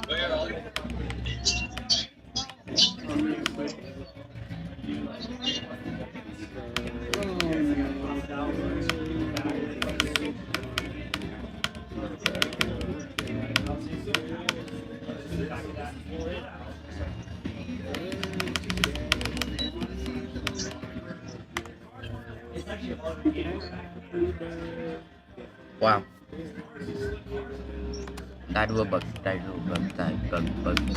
Who's hi?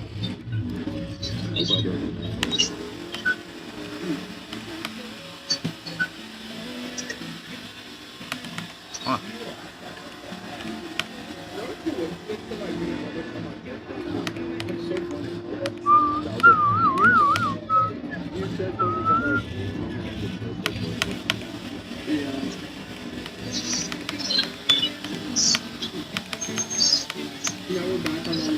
Okay, wait.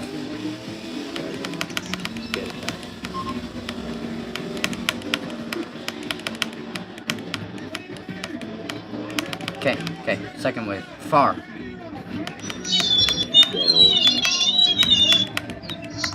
Dude, what's that high-pitched noise?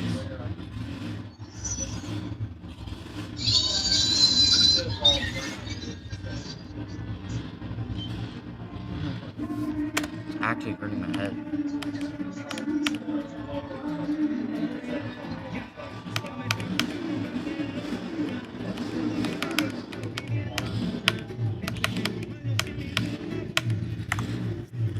Careful.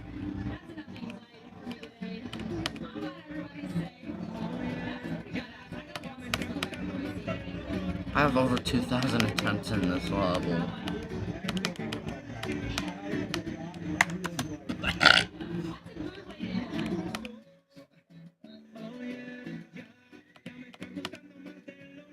I want to do another hard but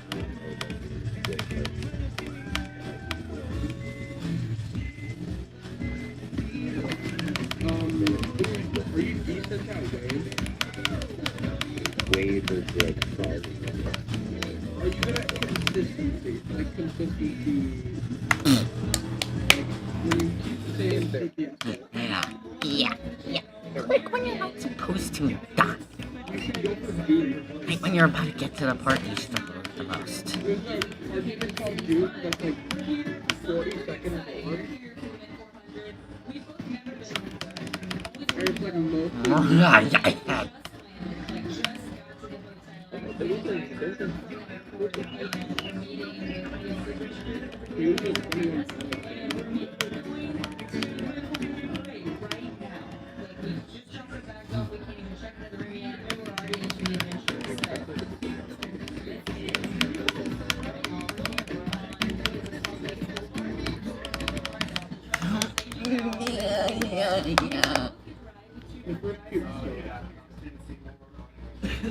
When I talk like that.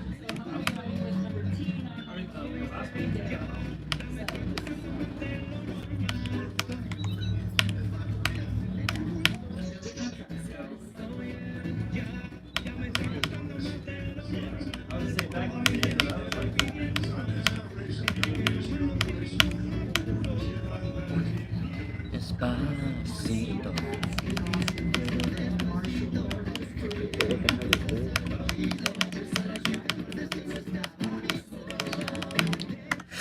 Lock in. That's what I need to do is lock in.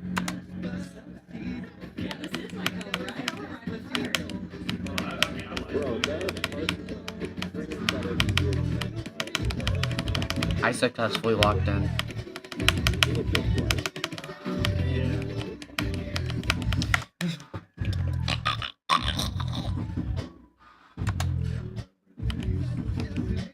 I can't do this. I can't. I can't.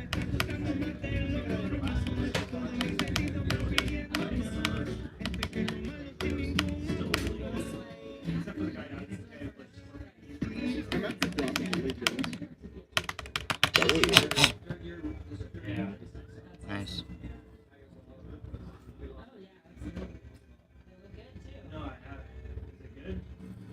Is that gonna be like your new hardest? I took the same place I died last time. Hi, Mithril.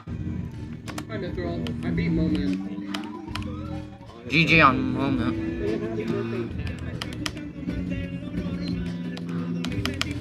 Yeah.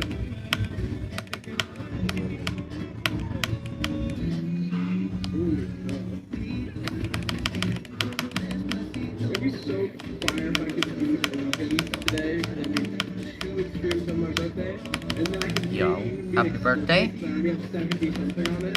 3 extremes in one day, and it's on my birthday. That'd be the fastest thing of all time. I would say no.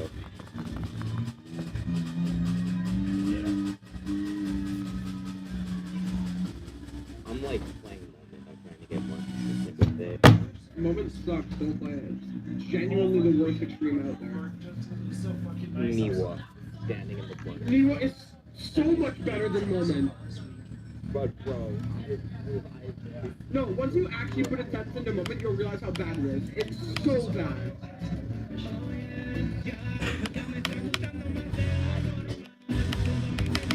Actually, fucking beautiful compared to Moment. wait, did I say Moment instead of Acu? No, you said Acu.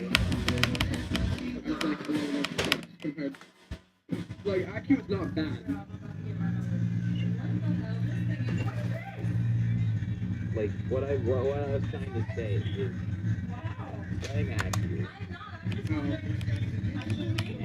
I am trying to get everything to it so that I can get after Why did I click the fucking restart button? What am I doing? I was like kind of on Allegiance and I just fat fingered my R key and restarted. How?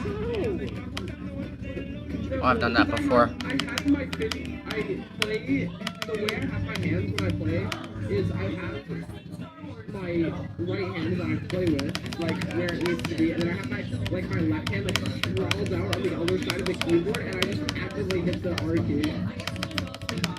What I do is I have my right hand on the key I click, and then my left hand, my fingers go on Q, W, E, R, and then space.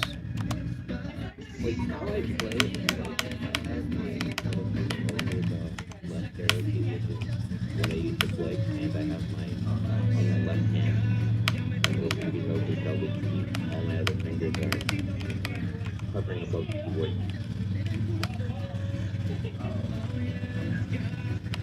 Yeah, I play with the.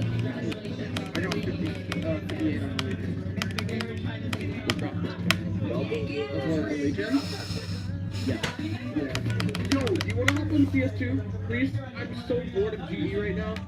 Even though I Sure, why not? just got a huge dopamine boost from beating Moment, but like I'm low-key starting to hate Despacito, so online on low-key GE starting to hate for the it. past few days. I just A want lot. to play CS2. Like I usually don't really want to play CS2. I would literally play anything over GE right now. I would rather play Hentai versus Furry right now. Whoa, you would rather play that any day. There. Fair.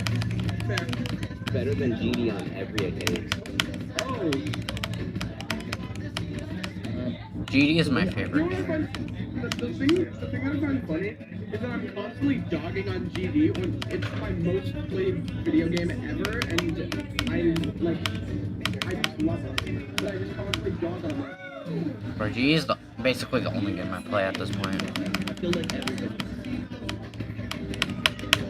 Yeah. I love this game so much, but I fucking hate it at the same time. Yeah, like Yeah. I had fun playing CS.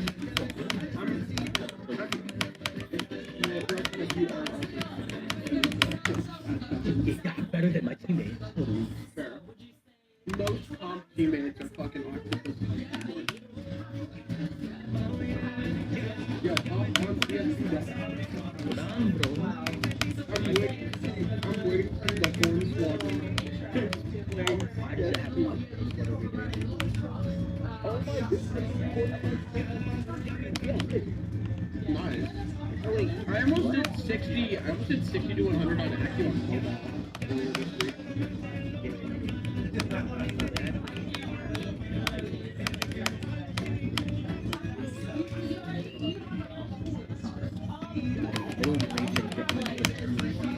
What the hell is she playing? What level is that? And my first hard demon. Despacito Circle. Yeah, it's gonna be my first hard demon. Wait, he's low-key going. Guys, let him cook. I'm gonna come. What? Dude, that is the one part I struggle with the most. And it's right in the middle of the level. Not right now. Oh boy. Yes, he's almost done. Holy shit, that's tricky. Like, I'm consistent at the first part and last part. The middle part is where I struggle. Oh my Why god. did you jump there? What?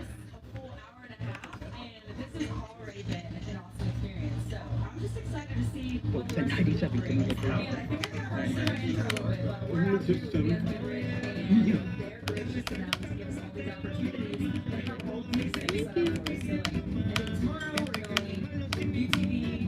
I'm not celebrating about beating this level until I see the end screen, because it's possible I'll die at the last jump. If you guys like really shitty free drops, but then really good drops, play Convulsing Light for your first experience. I'm gonna play Accu after this. Wait, no. It's not that hard. Oh no. It's like top 800. I'll do Windy Landscape after this, and then I'll do Accu. That's really hard. Yeah. So it's easy. It's the same level. Oh my. Yo, I invited you, bro. Literally join. Holy shit. It's loading. Oh my. My bro, you're like, How'd you know? Okay. I have a friend. Yo, dang. Ah! I'm gonna add something to my OBS text. I'm gonna add text to my OBS real quick. What even is this? It's about something happening slowly. Oh, are we streaming now? No way. I've been streaming. Guys, my life is complete. I'm on a cheap GMB stream.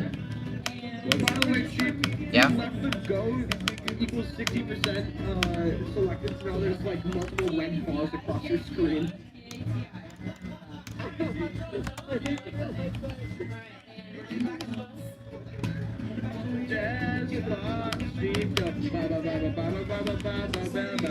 don't know how to speak Spanish, so I'm just thinking. Watch me do this cue part right now. It's easy. Is that the Hornswoggle himself? Never mind.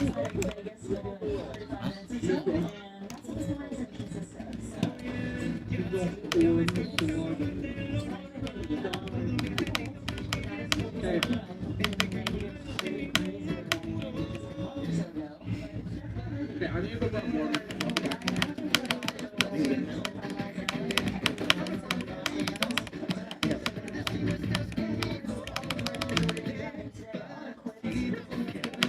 Oh my goodness.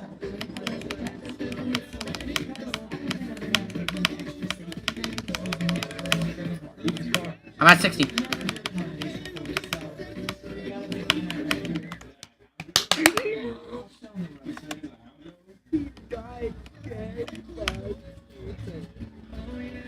I've died there like 10 times.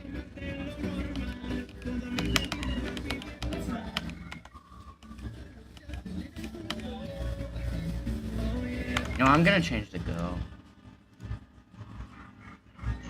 Why are like the easiest things just slow?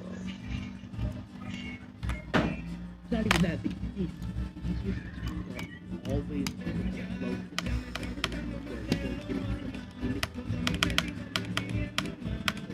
Yeah, like that's literally the only reason why they're specific.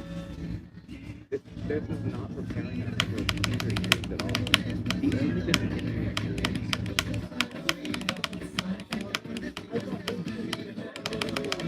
bro, like the last one, Jonathan Beatty level, as you noticed, Oh boy, I'm getting consistent now.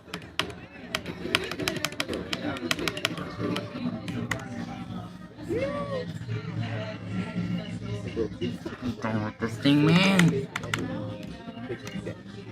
and Peach Punk 2, Where is it? Tough opinion, bro. What?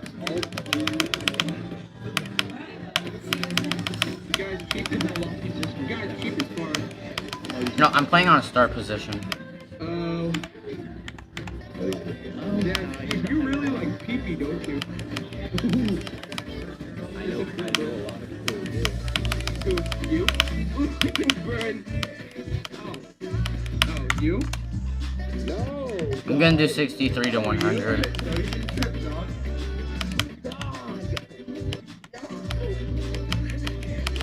Clip farming at this point, bro. Don't even trip, move your evil.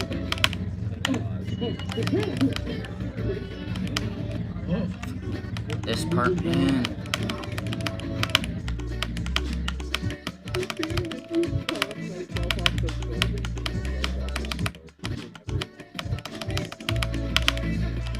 Doing a rest of burrito. Wow. Such inspiring words.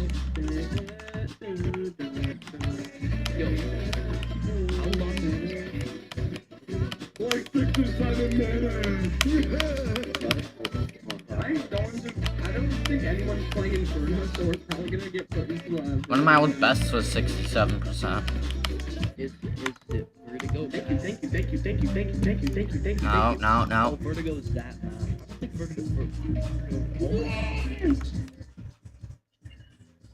I don't think Vertigo is that bad. Can I say go with you guys? We're gonna CS2?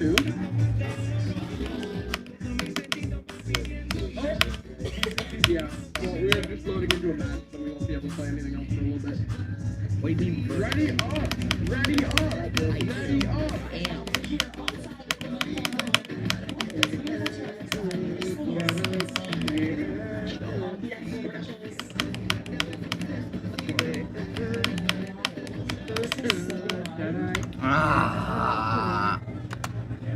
We're starting to die here again, aren't we? Okay, well, I haven't played this game in a really long time, so I'm gonna probably play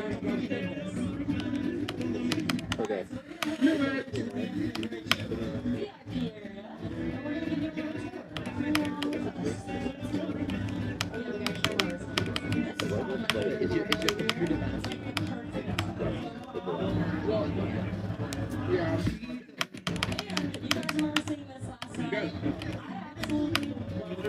By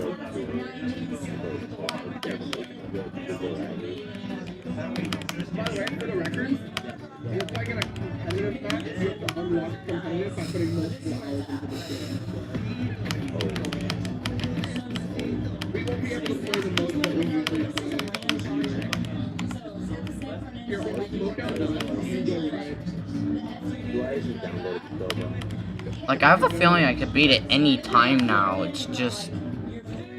I can't.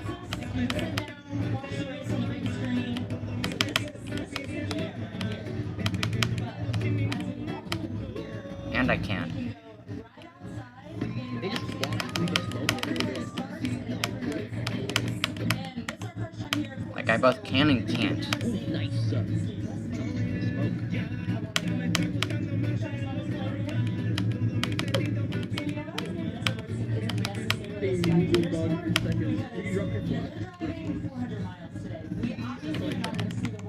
Bro.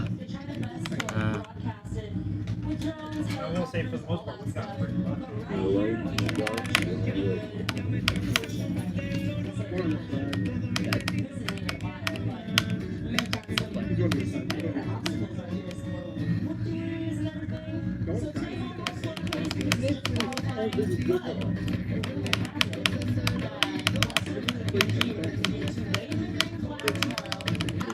If I beat this, this would be the end of my 3-month journey for finding a hard demon to do.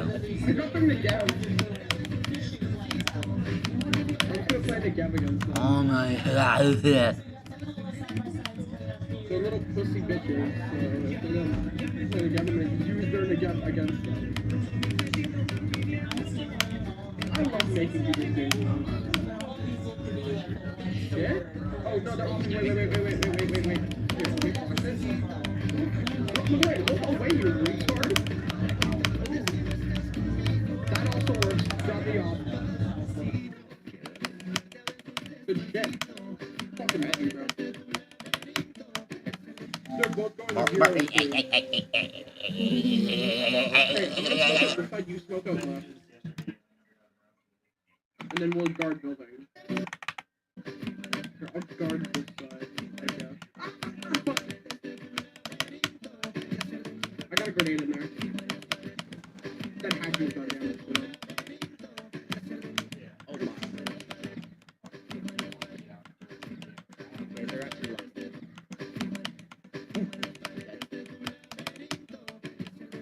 Whoa, what do you mean I missed that? Whatever, they're gonna have an off, so we need to play close. Did you play shotgun? No, that'll be a good one. I'm not leaving the start position until I do this freaking choke point. Yeah, I think that's it. When you're playing against... yeah, one on the side, one on the side, one on the side. Sniping. Not off, though. Okay. He's gonna be straight to my See how right. far we can get into it after the choke.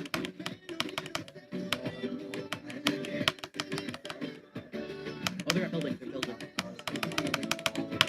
Who would have knew I would die at the 4x speed mini wave duel? Oh my god, I just got off. True. Insane demons, but okay. Guys, This level's kind of poorly balanced. guess what? What? I just found a Bahamian song that I actually like. Retards. So like, it's like the thing about I'm gonna go on deck. Bahamian, by the way. Like, I don't like Bahamian music most of the time. And I just found one that's actually good.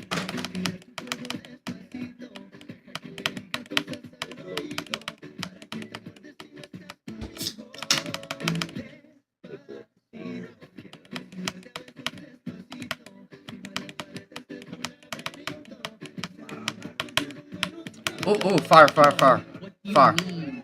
What are we doing?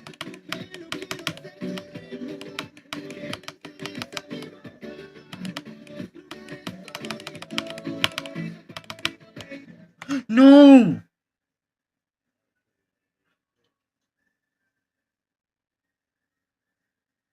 That was the last part, bruh. I'll get there again.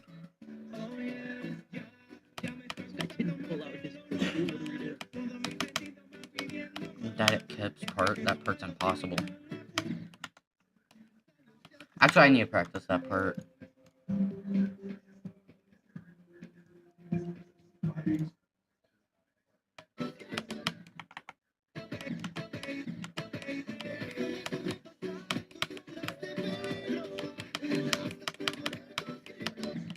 Nah. If I die there, I'm crashing out.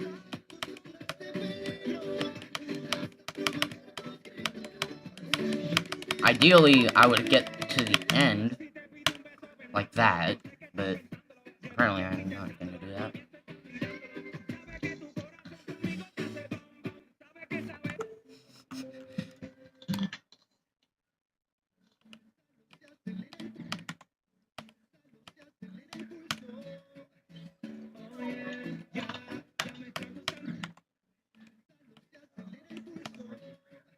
Okay.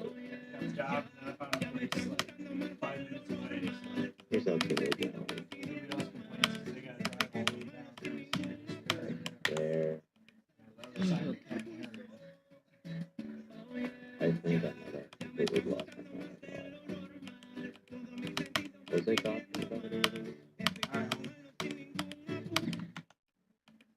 Can I not die at the triple spike? Just playing chess now.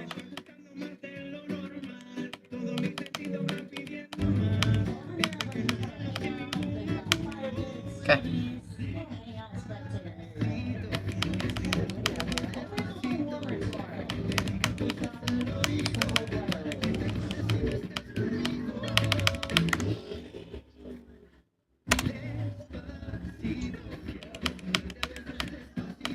Please. Oh, dude, why?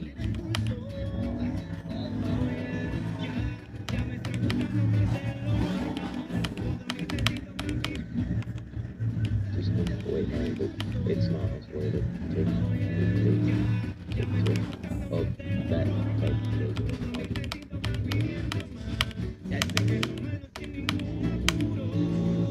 Okay, we're at the wave. It's 20% wave.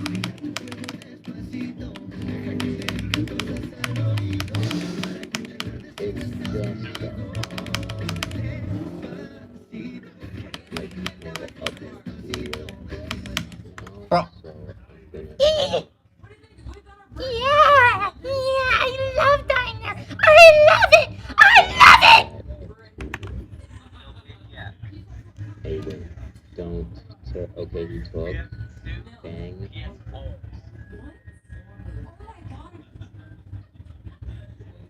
What's the other one look like? Uh-huh.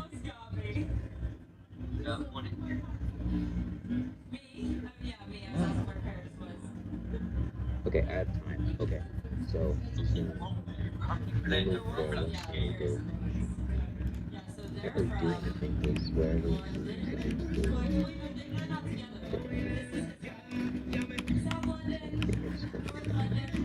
there.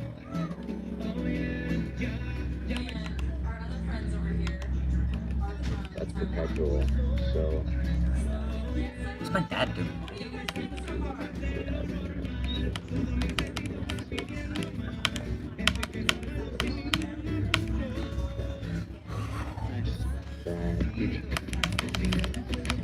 I don't like that wave's at 4x speed.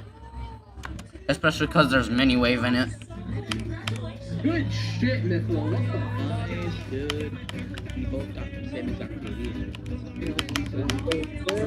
Nice, dude. Who played that fucking amazing? Those guys sucked too, though. Look.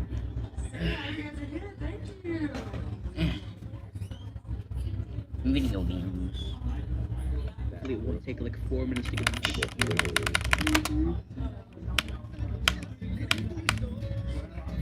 Oh yeah, yeah. I'm surprised I actually played that. I thought I would go like 7:30. I'm 12 or something. Those guys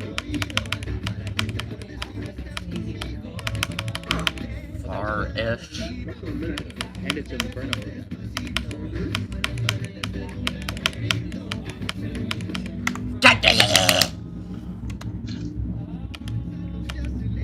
Low key, guys. This level's making me go insane. Oh, Despacito.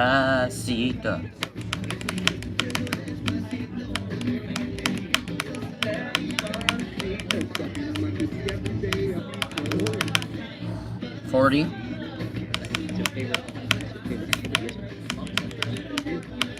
We're at choke point. Far.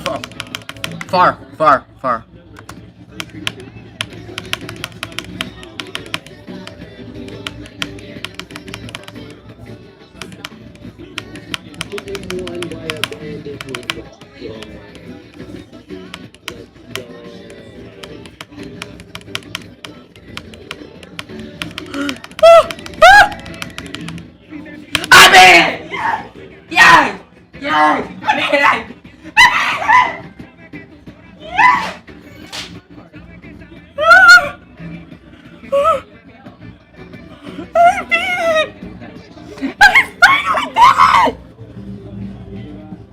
Yes!